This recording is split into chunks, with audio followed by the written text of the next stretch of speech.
Barkha, land acquisition, one of the really most political issues one has seen in the course of the globalization of India as well, given the kind of troubles we've seen in West Bengal and in Uttar Pradesh in the last few years.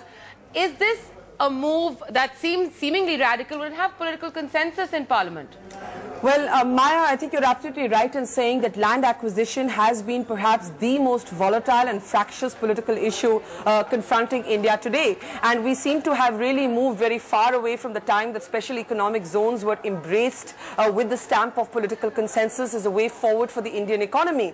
Now, you will remember that whether it was Rahul Gandhi who made his views known on land acquisition when he took on the Mayawati government on Bhatta Parsol, or Mamata Banerjee who indeed took on the Congress party and the UPA government on the land acquisition bill, making it clear that she was opposed to the present rules that exist. Many people in fact believe that her electoral victory was at least partially due to the fiascos that unfolded during the land acquisition controversies in Nandigram and Shingur.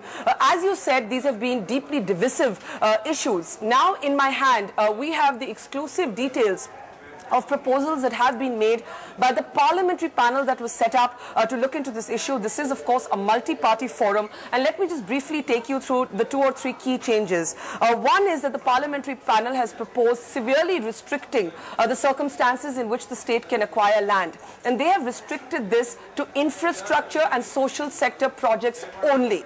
And Maya, the parliamentary panel further goes on to say that in situations where any company may be making profit, for example, Ratan Tata and the Nano example, or any other company, the expressway that caused so much heartburn in Uttar Pradesh, any project where profit is involved, even if it is an infrastructure project, will not or should not, according to this panel, be allowed to acquire land.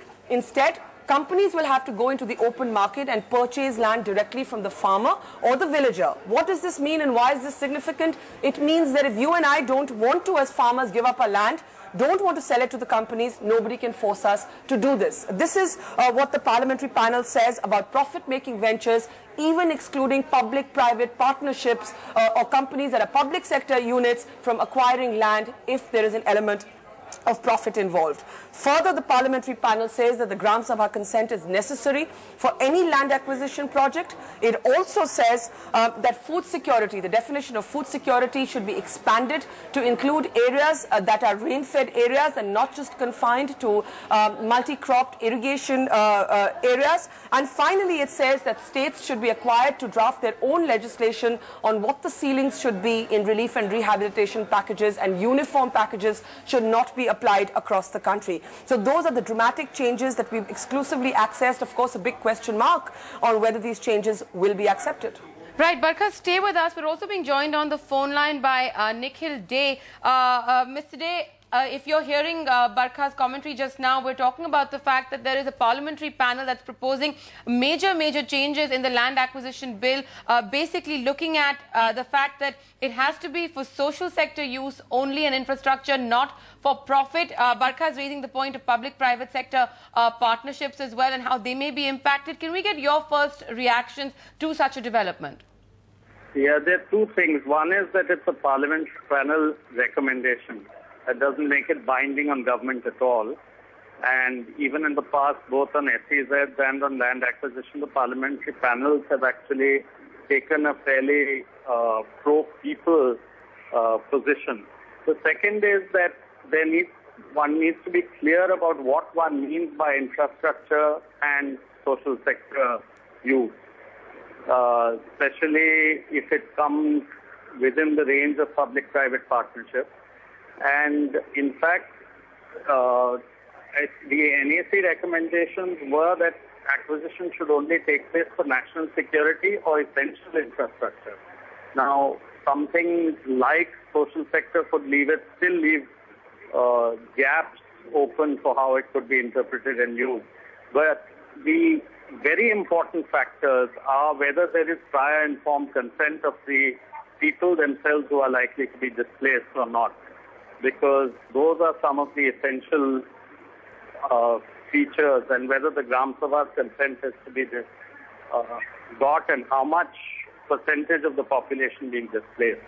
So some of those details, as they are looked at, I think that will give us an idea of how this contentious issue is. Right, and Mr. Day, as we are pointing out, this would effectively mean that companies that are working for profit would have to go directly to the seller of the land and try and acquire that land at whatever market rates are available directly. There will be no involvement in terms of trying to push the landowners in that direction. But really on the ground, how would you see this playing out, assuming there is a consensus on such a move? Yeah, I think it is good, certainly, that the government doesn't assist any private player in getting land. But what the government does need to do, and the role that government does need to play, is the role of a regulator to make sure that if there is a project which the private sector is going to acquire land for, then the government must make sure that every person in that project-affected area gets a minimal amount of that rehabilitation package. Because in many cases, the first people from whom private sector acquires land give it off very cheap, and they are the ones who suffer the most. So while the government should not be out there helping private sector acquire, the government certainly should be out there helping the poor and those who are not able to stand up to pressure, make sure that they do get in any project-affected area the kind of rehabilitation package that they should. Right, Nikhil Dey, thanks so much for joining us. As you said, that it's really up to the government to sort of work towards safeguarding the interests of people who will be at risk with such big companies coming in for profit. Now, my colleague Barkha is still with us. Barkha, you've heard Nikhil Dey's comments, and as he has, of course, pointed out, these are just recommendations. Nothing is really binding on government. That brings us right back to square one on the issue of a political consensus, and really an extremely hot-button political issue. Maya, that is in fact the very reason that the bill with its amendments that was first put on the floor of the House in 2007 has ended up lapsing, as has the Relief and Rehabilitation Bill, which is a separate bill. Both of these bills have lapsed because of their failure to evolve political consensus within the House.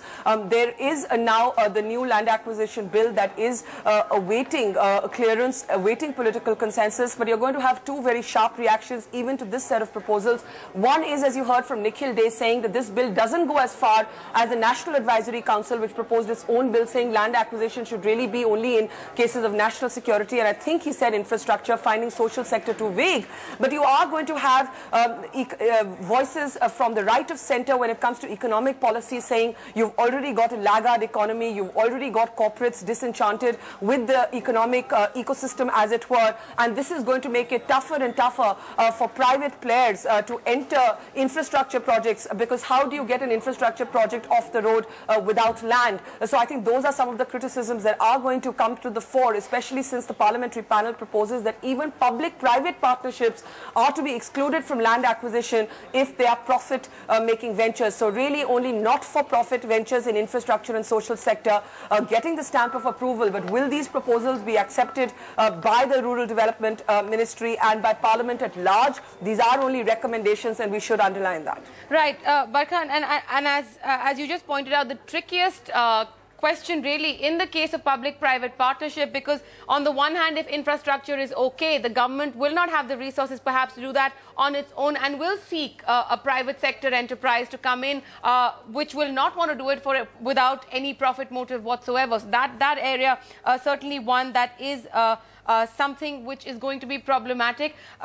As you pointed out, also, I think a key question that's coming certainly to my mind right now, these recommendations also coming on a day, you've pointed out the economic climate in the country and the private sector being disenchanted, coming on a day when the finance minister is talking about austerity measures, taking the two together, what kind of an economic picture does it project?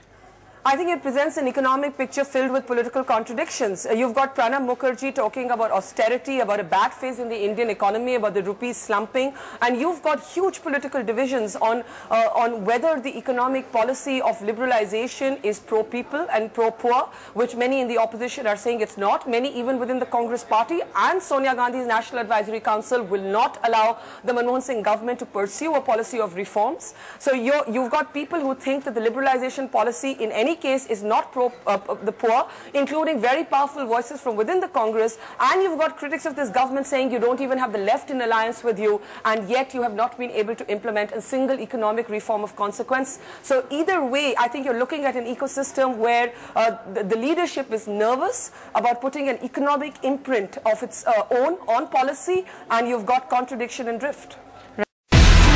Do you have the NDTV Profit app? All the markets, all the news and your own homemade, ready-made portfolio available there for you. We will right now answer what you should sell, what you should buy when markets are down.